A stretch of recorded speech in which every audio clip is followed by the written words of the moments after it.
So I think what we want to try to do for this next session is, I mean, principally, this is about us letting everyone have some opportunity just to ask some questions about the regional networks and advocates that we've been proposing to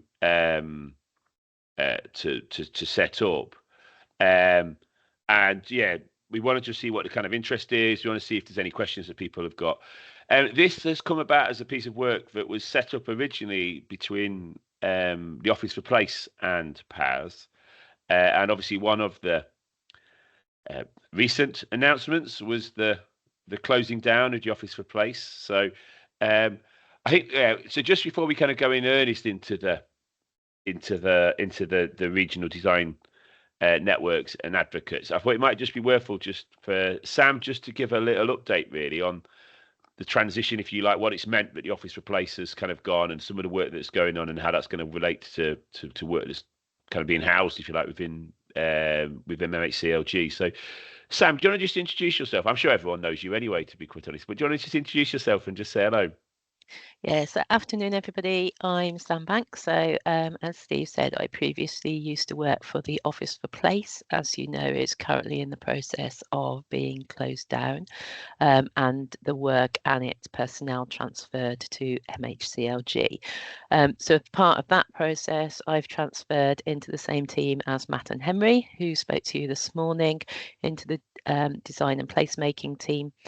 Other colleagues have gone into new towns, etc. So the hope is that the principles of design is actually throughout all of the remits of MHCLG.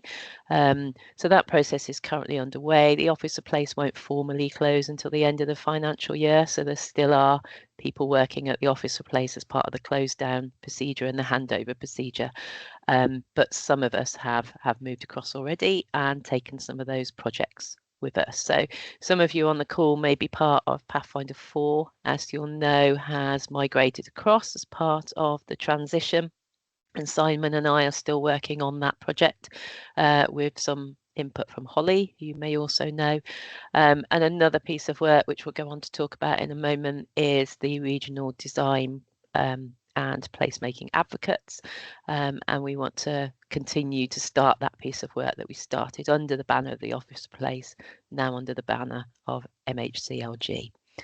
And part of that transition means that remit has widened slightly. So obviously, as you'll be aware, the Office of Place were concentrated really on design coding, but MHCLG are looking at how to embed design into all of its planning, all of the planning processes that you're involved in, essentially. So some of this regional advocate work will now look at that wider planning process. It will link in with some of the work that you've heard Matt and Esther particularly talk about this morning.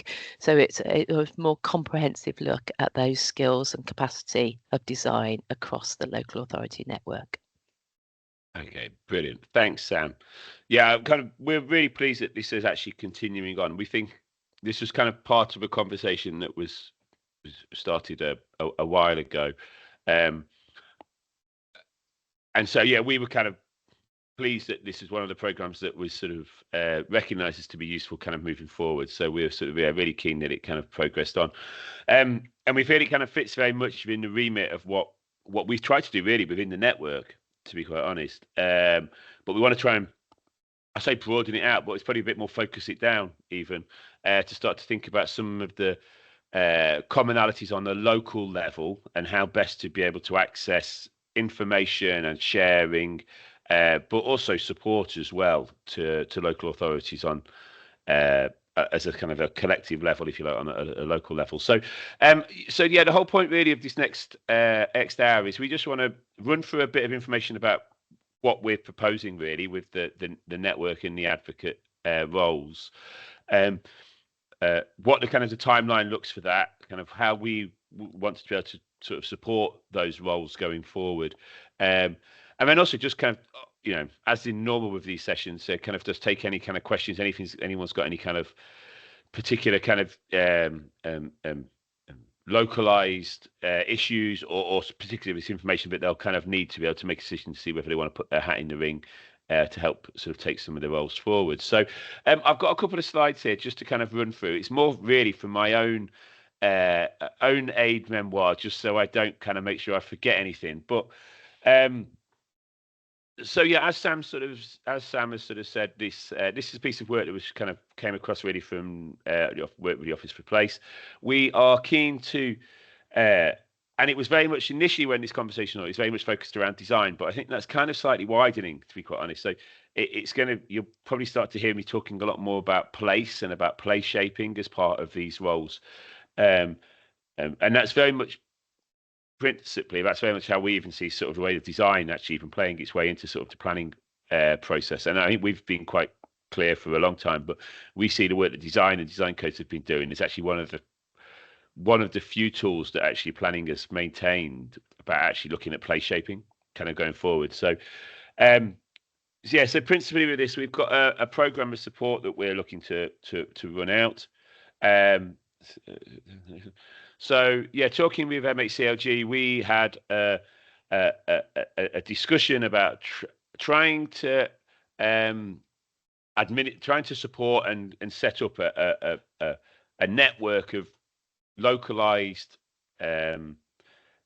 discussion groups and support for local authorities on a sort of a more localized level, I suppose. And so we've managed, MHCLG have kind of put in a bit of money to be able to allow this to happen. And so what we're looking at is trying to set up a number of networks, doing this regionally.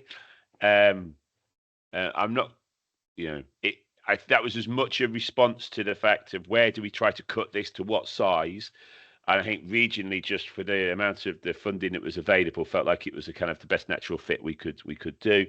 But we would like to try and set up support authorities in the areas to set up a network where they can kind of share best practice, share learning, share insight, as well as make those kind of requests about how support can be made available and what support should be made available to the groups in their own role, really, in creating places, creating the great spaces that they do. So we want these networks to really be a kind of a two-way conversation, and it should be about the authorities helping lead people like ourselves at PAS and at MHCLG as well, about trying to make sure that guidance and training and support and things like that is available in the best way possible in the right areas. So so it is, to be a bit of an opportunity really for us to be able to have that two-way conversation, raise those awareness about skills, where the skills and things need to be developed.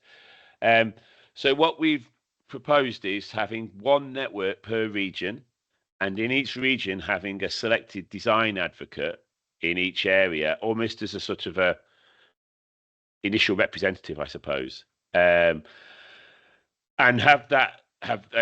what we want to be able to do is to support them to be able to do sort of regular kind of network meetings across their own region, and us be able to, and us be able to support those with information and access to material, access to individuals around particular issues that they might have.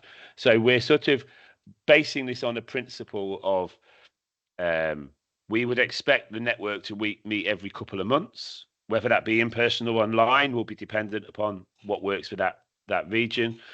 And I say we'll help authorities as they kind of progress through those to go through. Now, we very much recognise that there is more activity and interest in some authorities than in others at the moment. So the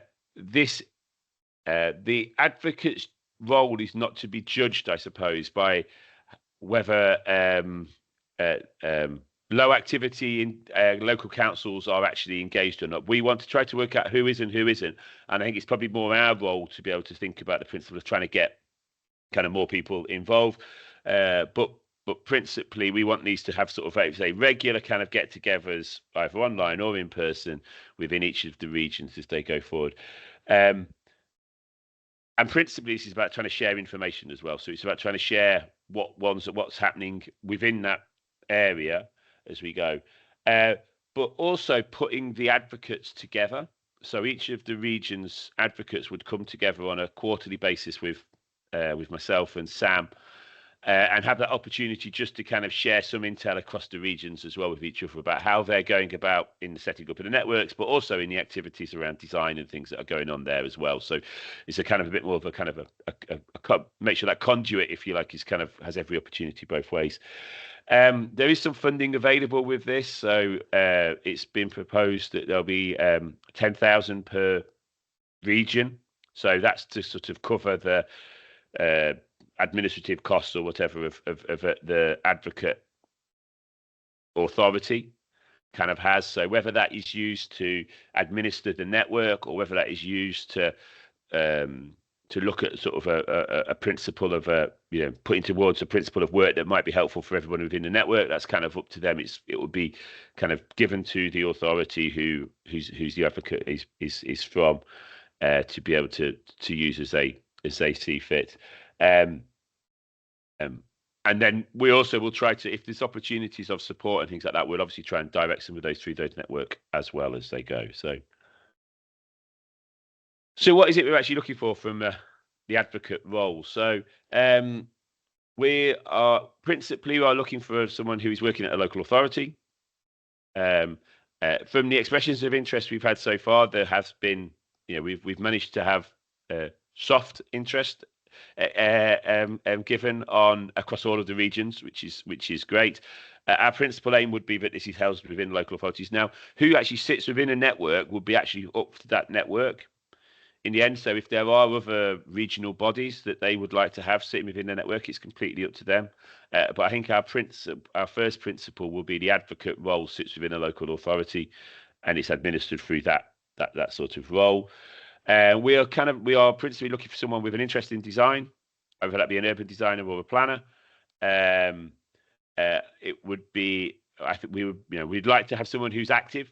So the council is producing code, or is in is looking at code or guidance going through, and actually has that kind of desire to kind of work with others across the region. I know there's a number of regional networks, sub-regional networks at least, that are already set up, and obviously that experience is quite useful.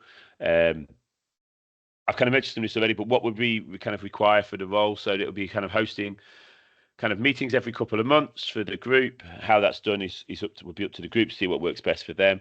Helping, speaking to us so that we could try to put experts in and knowledge for any of the sessions that they have going on, and say regularly meeting with us as well on a kind of a quarterly basis.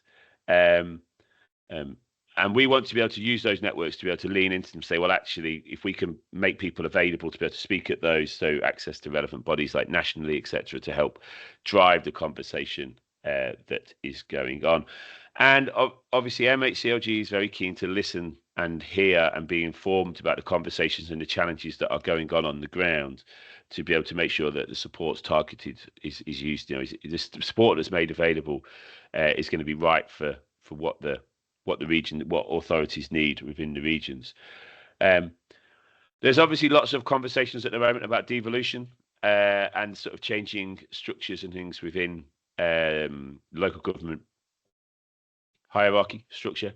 And obviously the role that combined authorities are playing within planning is going to be ratcheted up. There is no reason why combined authorities can't be part of this. It doesn't have to be a old style local authority, should we say? But it would be thinking about this on a regional basis, because we're looking at sort of the 9 of these. So that's something that has to be sort of taken into account going forward. So what are we sort of saying here? So timetable going forward is we've got expressions of kind of more formal expressions of interest form, because we haven't got enough surveys to fill out at the moment. And I'll post the link up in the chat, and I think it's also up on the PAS website as well now. So and there's just a series of questions there. It literally is who you are, what you do, which authority you're from, which region you sit within, what experience you've got of working on design codes, what experience you've got of kind of networking within the region. And also if your authority is sort of signed off to the idea that there's an expression of it, there's an interest here. That's going to be open until the 10th of January. And then myself and Sam are going to have a quick look through all of the expressions of interest, and then try and make a judgment on who we think will be best suited for taking that role up at that time. And we'll try and make that before, within a couple of days after that has closed, and then let everybody know as soon as possible, and then look to have a kind of initial get together of the advocates to then support the idea that the first sessions, the first network meetings would be in place for sort of February. So that's the kind of basic timeline, I think. So we'll put the link into the session. Yeah, I kind of want to throw it open to you all, really, to see if you've got any questions, any comments, anything you think, actually, have you thought about how that's going to work or that's going to work as we kind of go forward. Hi, Helen. Do you want to come in first? I think you were fastest on the draw there. I think I always am. Yeah, thanks. Looks really interesting. So, do I understand it right that combined authorities can apply, or? Yeah. Okay. Yeah, I think obviously combined authorities can apply. The only principle I have to say is that obviously it's going to be bigger than the combined authority. Does that make sense? Yes, because we're West because Yorkshire, of the region. And it would be Yorkshire and the Humber, presumably. Yeah. I think we've got quite a lot of representations which is good at this meeting. So I don't know. I can't ask for hands up if you're from that area, but anyway, yeah. So that's the first question. The second is, are we just, as this gets going, is it going to be, are MHCLG going to want to kind of guide the discussions, or does it come from the ground up? For instance, if there was one next week, we'd all be talking about the design in the MPPF, wouldn't we? But how much reporting is needed, and how much is it about kind of self-help groups? Sam, do you want to come in? Yeah, so it's a bit of a mixture, really, Helen. So we'll have some sort of topics that we think it'd be really useful to get more understanding from LPAs from. And you would have heard, Matt talking about digital, for example, Henry talking about the MPPF. He referred to Lucy coming back to talk about the update of the model design code and the model design guide. So there'll be certain points within that series where it'd be really useful for us to plug into this network and then use those advocates to disseminate that information. But what we also want is a bit of two-way traffic, really. So what we want to understand is where the skills and capacity are, and particularly where the challenges are. We're aware there's around a third of local authorities that aren't engaged with us through any of these networks at all at the moment. So it'd be useful for those advocates to help us to find out what that issue is, and whether it is a resource, a skills, a time, a political issue, whatever it might be, and then we can look into that and see if there's anything else as MHCLG we could do with PAS to help that. So I see it as a bit of a two-way, really, for us to suggest some things, but also for the regional advocate to tailor it to whatever is needed within that region. So the Northwest might need something very different from the Southeast, for example. So we want to be responsive to that. Okay, cool. And I just have one more question. Is that the 10K, it's a one-off, but the resource that an organization would put into it, are they expected to just do that indefinitely, or would it be a role that might pass on, and what happens after? That's a very good question. I mean, what would I say about the 10,000? So, I mean, I think the 10,000 is it's not a big enough pot of money to make it a huge prize, I think, if that makes sense. So it is really there just to try to aid some of the administration of it. Will it continue into the next year?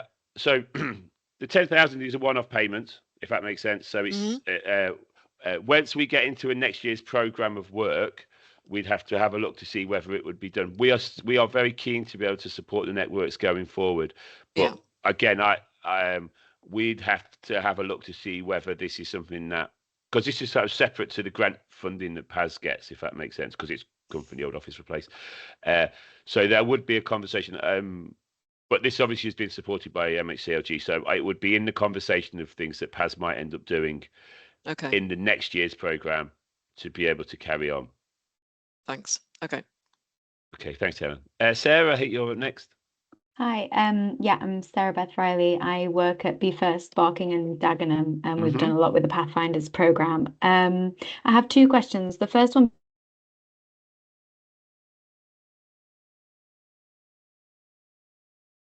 of applying, just so these kind of key dates, amounts, and outputs and reporting is kind of clearly set out so that we know the minimum that's expected of us for the programme. I think that would be really helpful. And then secondly, I suppose slightly personal question, but are we applying for a specific region? Because whilst I work in Barking and Dagenham for the local authority, I actually live in Lancaster in the northwest, and I'm really keen to kind of cross discipline work and feed into perhaps the northwest conversation as well as the southeast conversation if possible. I think there's probably a lot to learn from Barking and Dagenham. We've already produced several design codes and other things. So whether that's a possibility or not. On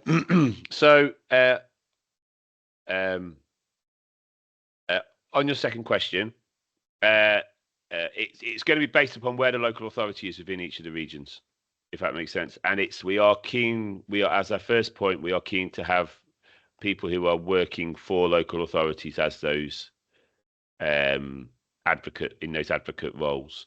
So in which case that would have to be within the local authority area of that region. Yeah, I think that would be my starting point, I think.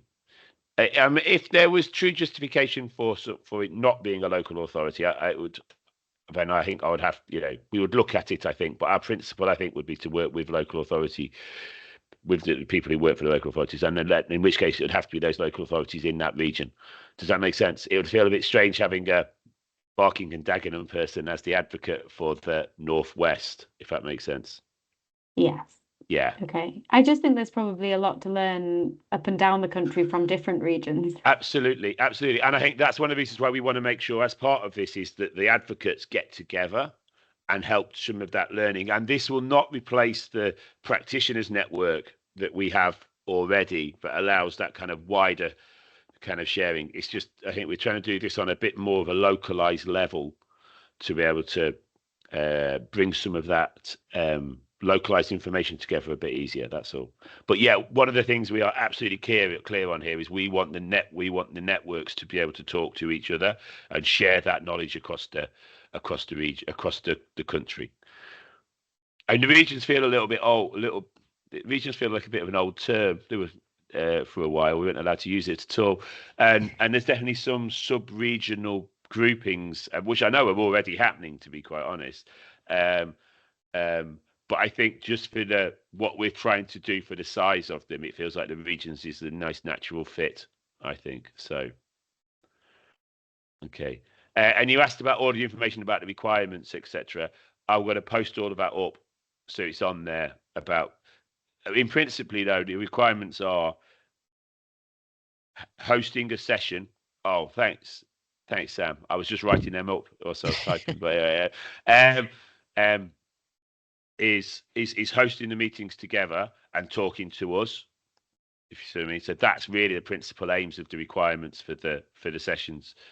So it's that conversations, but able to conversation up of what's going on in the region to be able to, so that we can help, and also kind of those, allowing those conversations to kind of be fed back down into it again. Okay. Afreen? Yeah, hi, thank you. I'm from Coventry City Council and work as the Urban Design Heritage Manager for the authority team. So I'm looking to understand the commitments, because I don't think, or maybe I've missed it, there's a time commitment. What kind of commitment do you want in terms of time? Or you've said you'll have a monthly meeting every 2 months, but I don't understand if that is just limited to the meeting or there is time committed to the work that comes out of that meeting. For example, trying to find the source and share the knowledge. It's more about training and upscaling people around you. also diluting some of the information that comes from MHCLG. Maybe, I don't know. So we bit more information about that would be useful, is in what time commitment the local authorities are putting into this stage, because that would be crucial for them to make the decision, I believe. I'd also believe the second question would be the 10K and how the local authorities can use this, because normally when they do get pots of money, it's already kind of ring fenced. Is there any ring fencing to this? We need to understand that. Is there any limitation to how we can spend it, where we can spend it, and what kind of risks are involved, and what's completely no-go zones from my perspective, if that makes any sense. Okay. So time commitment wise, it's about the organisation of the meeting. So it's about, getting them together, getting the authorities, so letting it be known that this is going on within the region. Obviously, we'll be doing some promotional work on that as well. It's about getting the interested authorities together. And it's about, as someone just said, is there a requirement for a written report? I think we're talking like headline stuff, really, and it will be about us having conversations with people as much as anything. But we want to sort of set it up so that you'd have a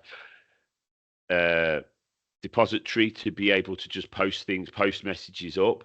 And ideally, we'd like to set something up where the advocates almost get to talk to each other and kind of share their notes and things anyway with each other. So time commitment wise, I'm not expecting this to be huge by a long stretch of the imagination. As a matter of fact, if it starts to get to the point where this is an onerous task with lots of time taken away from it, I think it's not going in the right way, to be quite honest. So we'll try to have kind of regular catch-ups and conversations. And so principally, we should be kind of responding to what you need, if you like. And if you've got heavy lifting going on, then we should be leaning towards us to be able to help you to do that. And then regarding the limitations on spend, this isn't a ring-fenced bit. Principally, it's there to help administer the network. But it's paid to the local authority who hosts the advocate, really. I would be hopeful that it doesn't just disappear. Some of that is about time, cover some of the time that the advocate does, but it's also might well be about how they want to use that within the network as well. But it's kind of for the authority who's put their hat in the ring for the advocate to be hosted there to sort of decide how that happens. Okay. Yeah. This I think would be very light touch, is how I would be. Yeah, we want to try and make these things useful, and we'll try and help the authorities along the way to be able to get to the stage of having the networks accessible and useful in their area. Michael, I think you're next.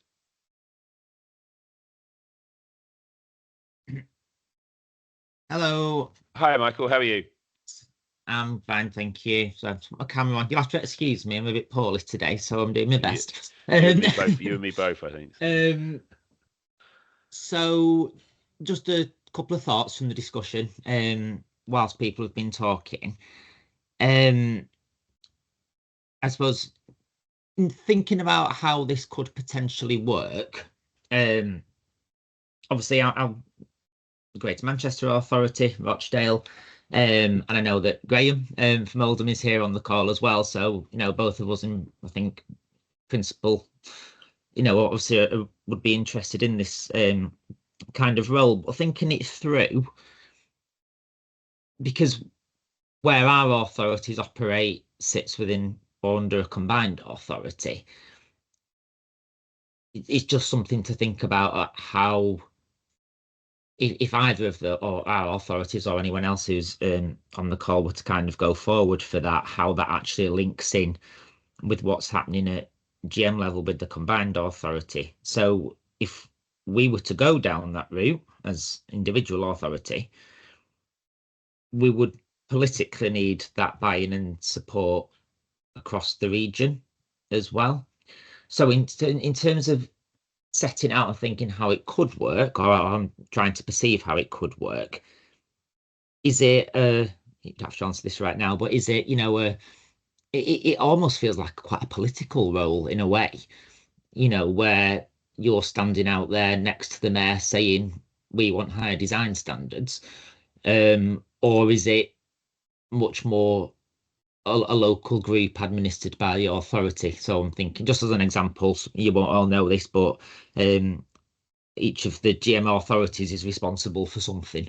So if you've got like the ecology unit, they sit under a brand and they do their work, and they are in effect the advocates for biodiversity and that kind of stuff, and they sit and work together, hosted by an authority. And I could see that kind of approach working in my little sub-region here. But then how do you extrapolate that across, say, in my case, the whole of the Northwest? So I sit on one of the RTPI committees, so we look at the Northwest.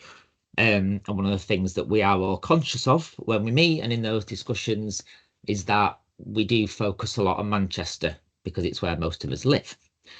And so there's always a risk if you're looking at, well, to my mind, there's a risk if you're looking at regions that you might focus your energies on, obviously, the bits that are on your doorstep, where people further afield might get overlooked. So, yeah, just a few points for consideration there. So I think, Michael, just to say, we're not expecting this design advocate role to be a advocate for design, for good design across the whole of their region. Yeah, as in, I don't expect you to be standing next to Andy Burnham talking good design for the whole region. I'd like to promote you that high, but I don't think I've got the power, to be quite honest. So I don't want to. But I think this is not about advocating for good design. It's about being a conduit, I think, to be able to allow the region to meet, the authorities within a region who have an interest in design to be able to meet. And I think part of the challenge of this is to be able to make sure that it is accessible to all of the authorities within a region. Some of the regions are a bit more challenging than others for collectiveness, I suppose. But this isn't a case of there'll be one thing under Greater Manchester and one thing under everybody else as a sort of a split thing. It needs to be done under the same Northwest, in that example, the same Northwest group. And principally, it's about the authorities in that area to be able to come together, to be able to access information, be able to access advice from us, but also to be able to feed out challenges, to feed out opportunities, to feed about how we might be able to respond, to be able to get support to the local authorities in the area. So it's a little bit different to how it's set up under the kind of portfolio ownership under Greater Manchester. It's probably a bit more akin to how you're thinking about the Northwest RTPI network, for example. That's probably more of akin to it. Yeah, it's more of a convener and a conduit and a signposter, Yes, rather than anything political. We won't be standing you up there saying that, you know, you are the advocates for all good design in the Northwest. But what hopefully he will do is be able to collectively pull the people in the Northwest together to have those conversations. And we're very aware it's not just the Northwest, but some of those regions are dominated by a large urban authority potentially, and also have very rural, very sparse authorities within that area as well. So the challenge will be to make sure they have an equal place in those discussions, and that you are looking at those sort of urban and rural areas in equal measures. Thank you. And just one quick point, which I probably have to say, as an RTPI committee member, obviously they and we already do some work around promoting design across the borough. I've put events and things on before, and that's something that we talk about and look at in the various groups that people are involved in. And obviously the RTPI, naturally, as the organisation, will want to kind of be involved in those kind of discussions. So I'm not saying that that's something I would go and instigate, tomorrow and report back from this meeting. But there's certainly a wealth of, certainly in our region, of skills and knowledge amongst those people and crossovers between the work.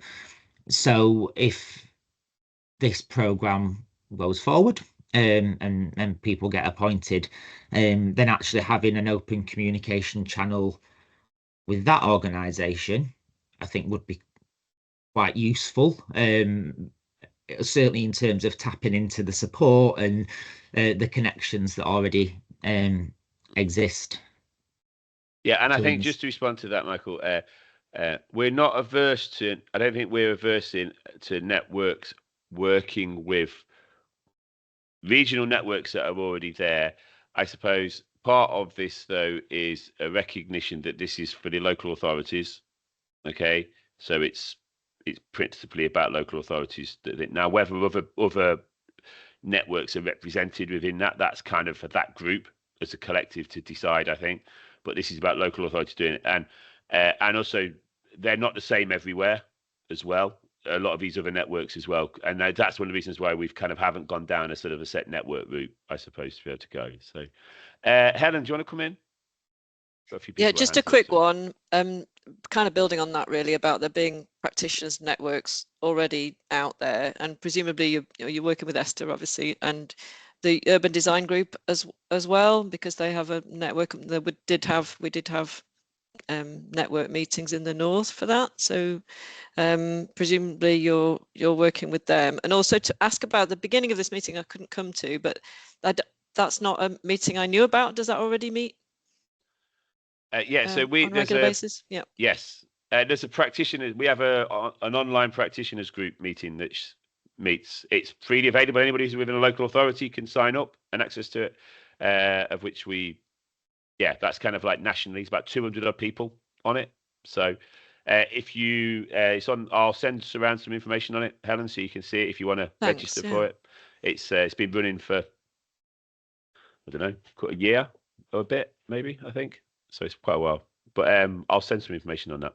There was one that had a subscription. Did it start out as that and then not end up having a subscription? Right. No, it's never had there's no paywall. It's very informal and no paywall and kind of fairly useful, hopefully. People keep turning up for it anyway, so it must be quite fairly useful. Rebecca?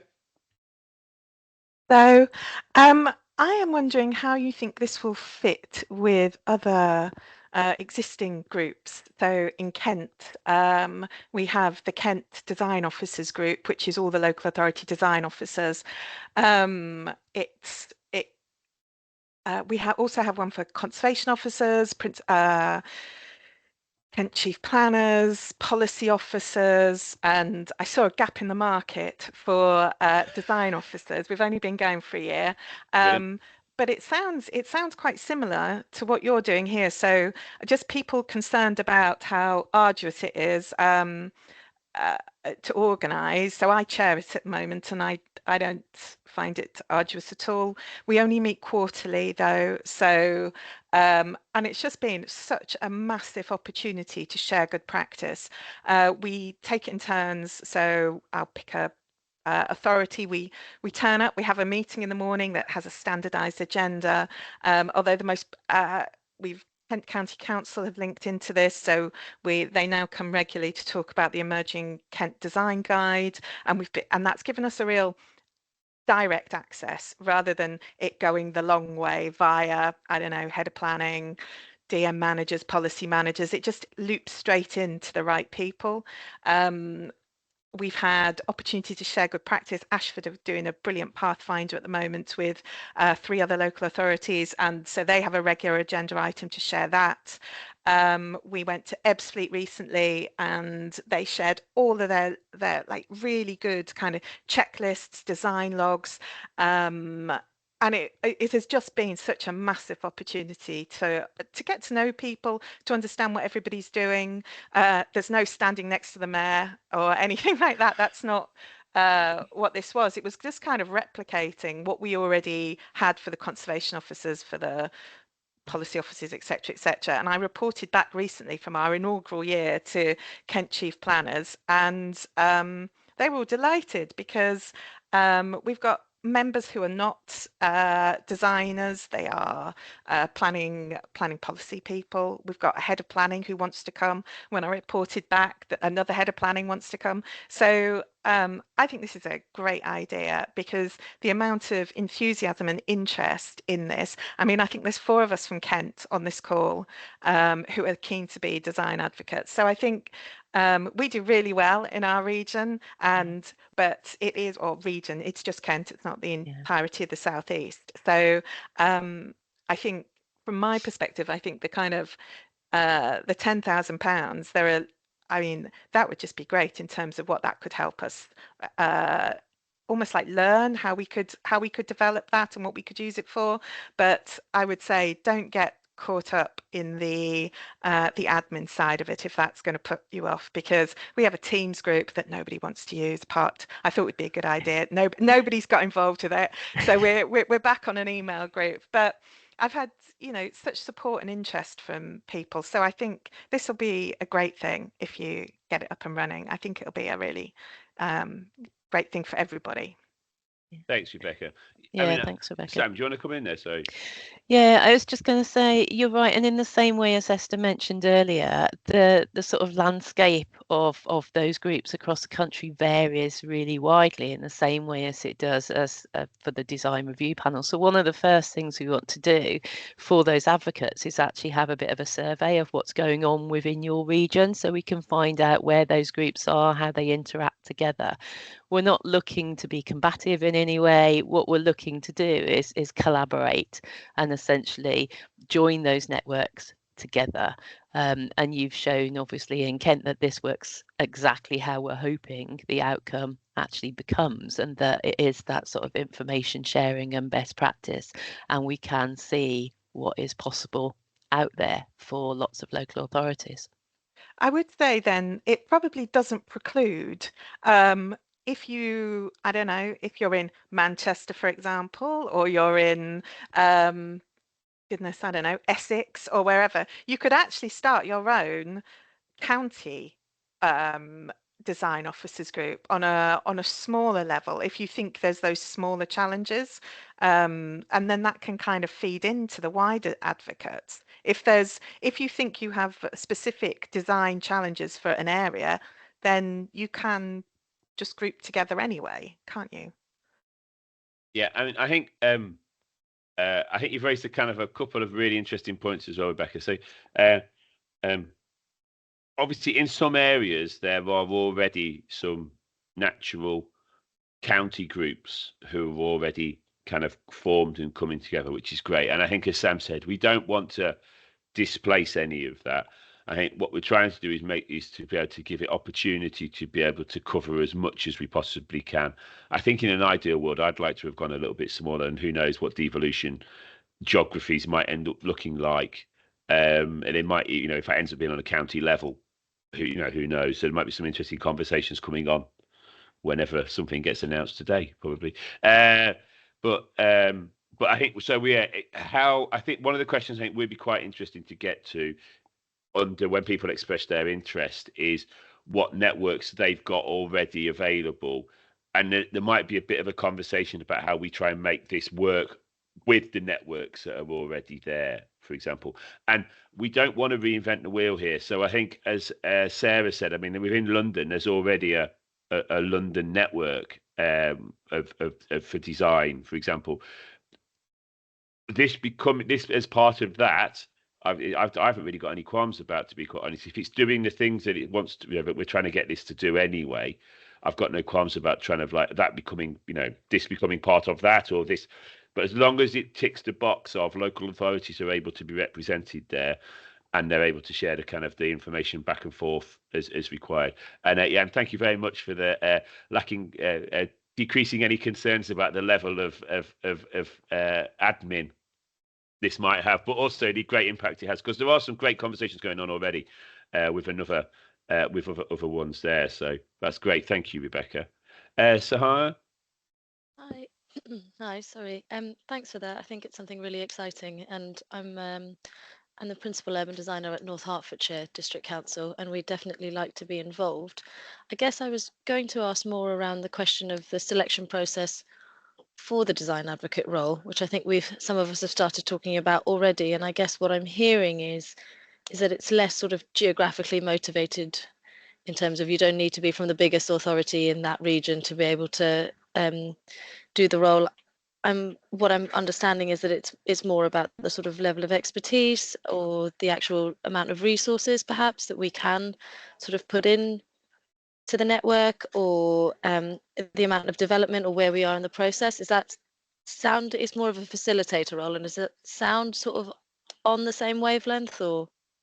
Yes. Yeah. Okay. Yeah, I think the bits that we're asking for really are that there's an interest. So as in, there's a desire to do the bit.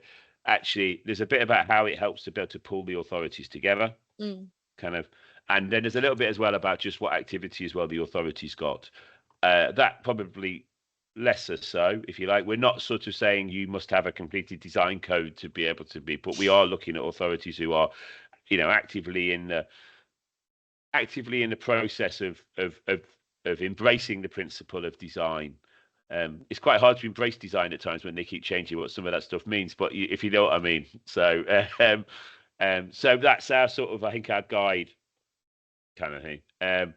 That's really so yeah, useful. it doesn't have to sit with the biggest authority in the middle. And how they decide to organize, how a network decides to organize itself within each of its regions is kind of for the network to decide. The nature of whether, say, they come together. I'm just thinking a bit, some of the geography elements of that, but that's not a proviso from our end. Haveen, I think you're next on my list. Hi, good afternoon. So I'm Harveen Dillon, design officer at the London Borough of Waltham Forest.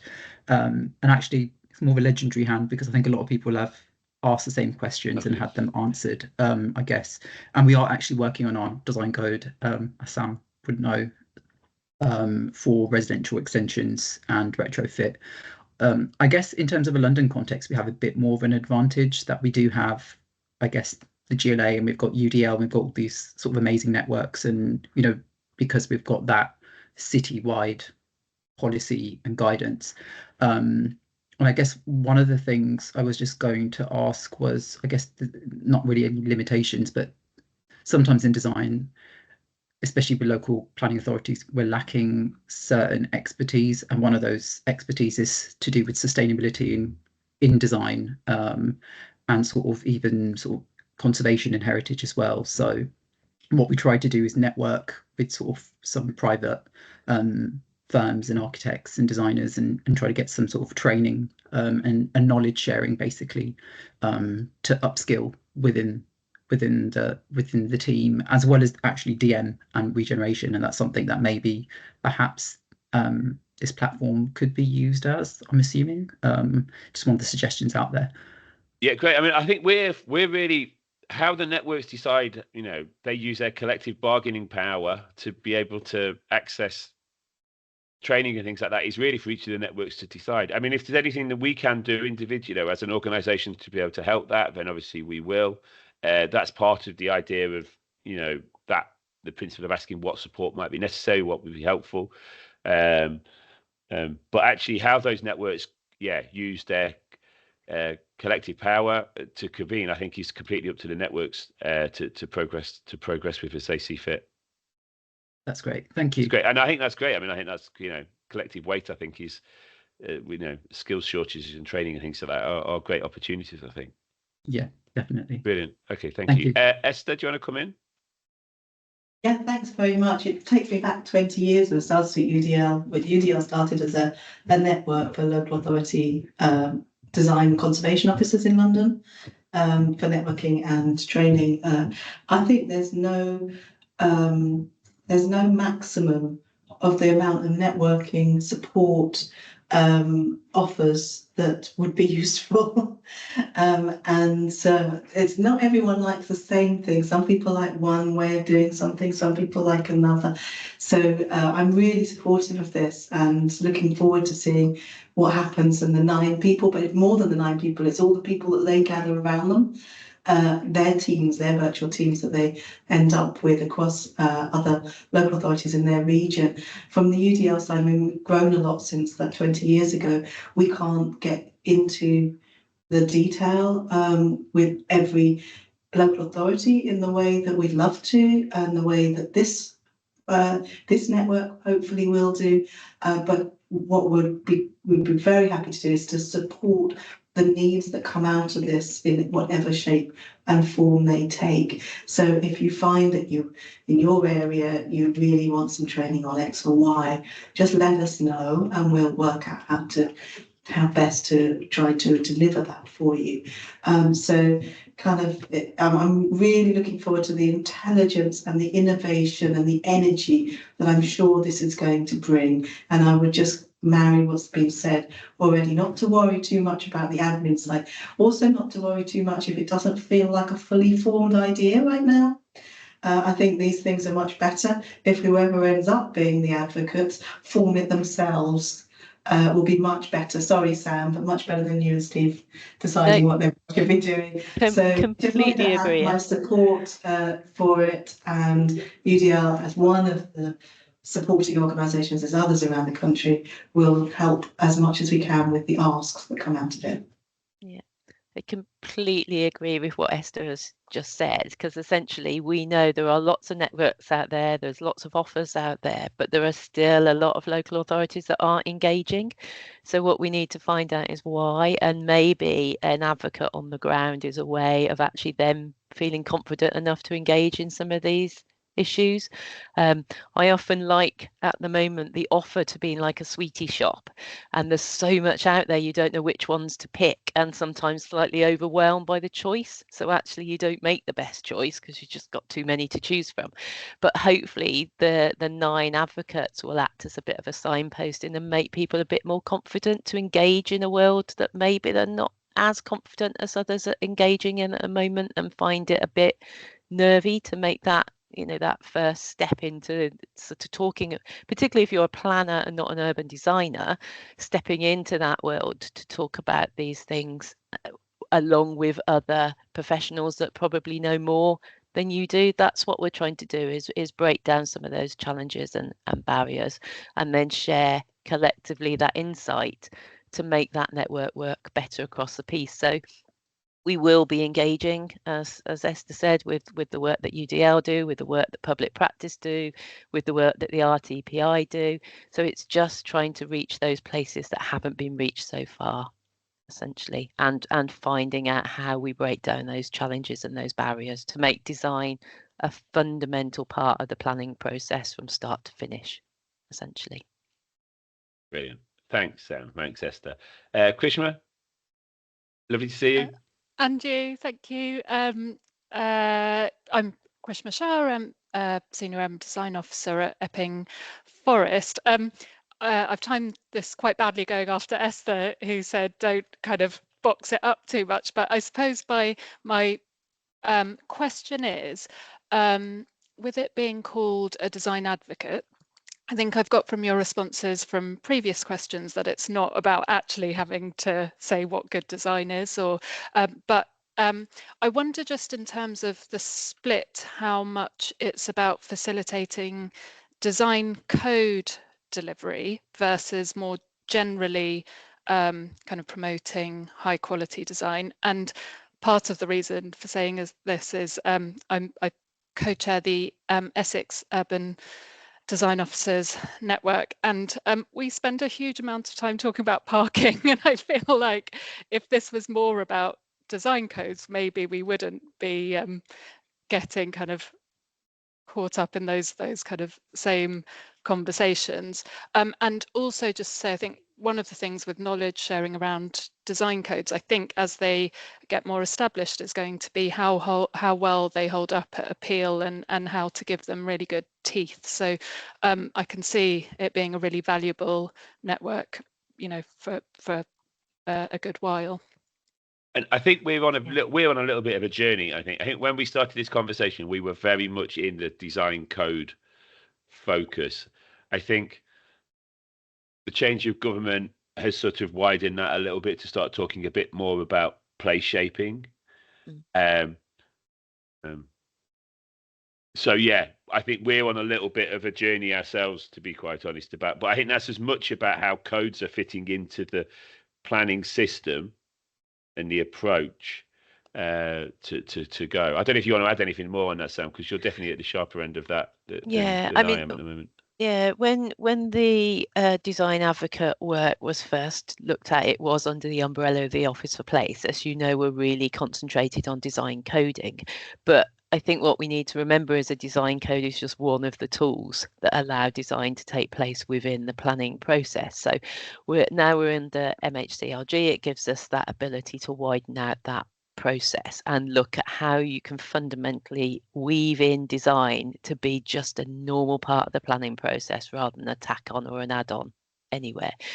If the regional advocates decide that design coding is a particular issue in that area, they by all means can do a session and concentrate on that. And we are thinking about having a session that is particularly about tools and guidance, for example.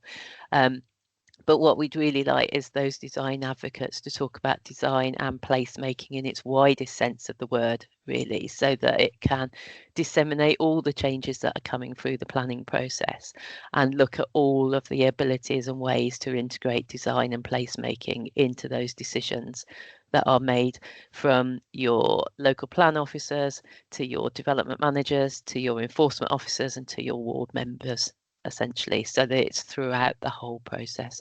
And that will obviously then impact on PINs making those decisions through appeals as well. Brilliant. Thanks, Sam. Stefan? Hi, thank you. I'm Stefan Krutzkowski, here on behalf of Charnwood Borough Council. I'll provide additional urban design officer support to them, supporting Mark, who's a principal urban designer. I don't know if you can answer this question, but would the money be paid in a single lump sum, or would there be a drawdown process? That was the first part of the question. And the second one was, does it matter whether it sits in a revenue or capital cost code? The reason why we're asking that is capital is perhaps easier to roll over to the next financial year if we need to. It might be a bit detailed at this stage to answer. It would be one lump sum. Yeah. And it would be, I don't know. Second question, Stefan, to be quite honest. But to be quite honest, it's not a straight. To be quite honest, this is about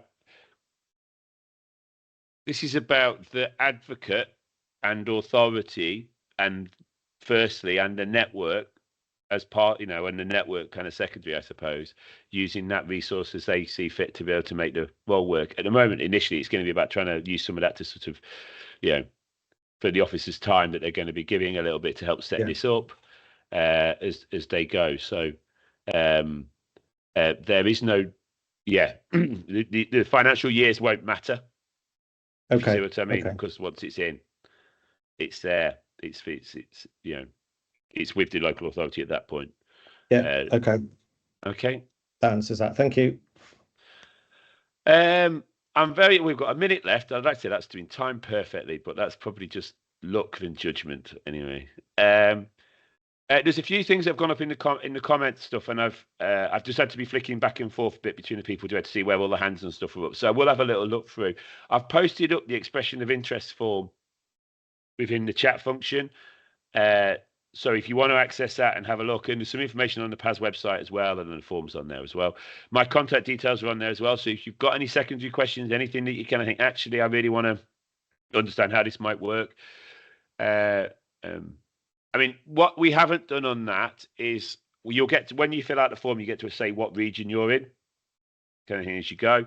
We'll have a little think about who's within that region, if you like, who have put forward. We might end up having a conversation with people maybe within that region about how that might fit, if you like, within the, how it works within that region at the best it can be. So, but yeah, so the information's on there. If you've got any questions, just don't hesitate to drop me a line. I'm working right up until Christmas Eve, and then I'll be back after Christmas as well. But if you've got stuff, you've got any questions you want to read, even if you want to practically talk out about what you think this might mean before you put your expression of interest in, please do not hesitate to drop me a line. We're really keen for this to float because it helps us be able to do things that are useful for local authorities, to be quite honest. So on a purely a selfish level, it helps my job become a lot more interesting because we start to do things that are a lot more useful. So, and also there is such a raft of things that are going to be coming over the hill in the next quarter. We just think it's such a useful opportunity just to be able to do that and help to build some of these networks to be able to help them to respond to some of the changes as well. So yeah, I just want to say thank you everyone who's kind of made the time available just to kind of express a bit of interest today. Say, don't hesitate to drop us a line if you've got anything further you want to ask before you fill the form out, or even after you've filled the form out. And hopefully we'll all be in touch again soon.